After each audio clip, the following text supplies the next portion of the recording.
Hi everyone, I hope you all are doing well. Welcome to my YouTube channel, Let's Learn with AR. Today's topic is about theories of language learning. In the previous videos, we talked about grammar translation method and direct method. In grammar translation method, students learn grammatical rules and then apply those rules by translating sentences between the target language and the native language. And the second method which we talked about, that was direct method. Direct method of teaching English means like teaching English directly using target language. Here the target language is English. A teacher does not use the mother tongue in the class, nor are the students allowed to use it. This method is totally in contrast of grammar translation method. But today's topic is about the third method of language learning, that is audio-lingual method. The audio-lingual method, which is also called ARMY method or new key, is a style of teaching used in teaching foreign languages. It is based on the idea of the Coleman report that was empirical to teach oral skills and that reading should become the focus. The audio-lingual method was first known as the ARMY method. For a number of reasons, the audio-lingual method enjoyed many years of popularity, and even now adaptations of the audio-lingual method are found in contemporary methodologies. And the second point, that is, if we talk about characteristics of audio-lingual method, so the first characteristic, that is, material is presented in dialogue form. There is no dependence on mimicry, memorization of set phrases and overlearning. And the third point of characteristic, that is, structural patterns are taught using repetitive drills.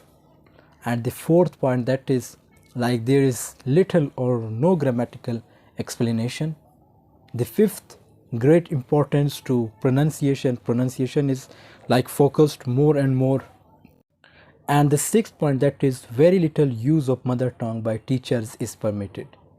But in if we talk about the grammar translation method, the teachers were allowed to use mother tongue, but in direct method teachers were not allowed to use mother tongue. But in audio-lingual method, teachers are little bit allowed to use the mother tongue while teaching.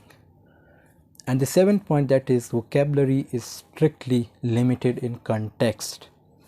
Now, why should I use this audio-lingual method? This question may arise in your mind, that why should I use this method? As we know, as the grammar translation method, students can learn by repetition.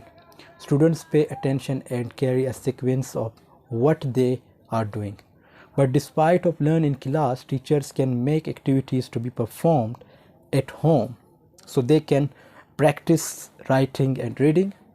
It sounds really boring, the fact that students have to repeat only. Teachers might find the way to make it interesting and look for different and funny activities. And the last point, that is, what does SWO2 means? S means strengths. Now, what are the strengths of audio-lingual method? In strengths, in this method, students get plenty of chance to speak English in the class and automatic learning without stopping, and it is emphasized in sentence production. This method of teaching is helpful to practice 4 skills, that is, reading, writing, listening and speaking. And it enables the students to express their thoughts in English. It builds their confidence to speak English. And if we talk about W means weaknesses. Too much repetition is there. Errors were not necessarily to be avoided at all costs. No meaningful learning. And opportunities takes advantages of, like O means opportunities, takes advantages of pronunciation skills. Most part of the lesson is given in the target language. And the last, that T means threats. It must develop language competence better. Material must be oriented to the students.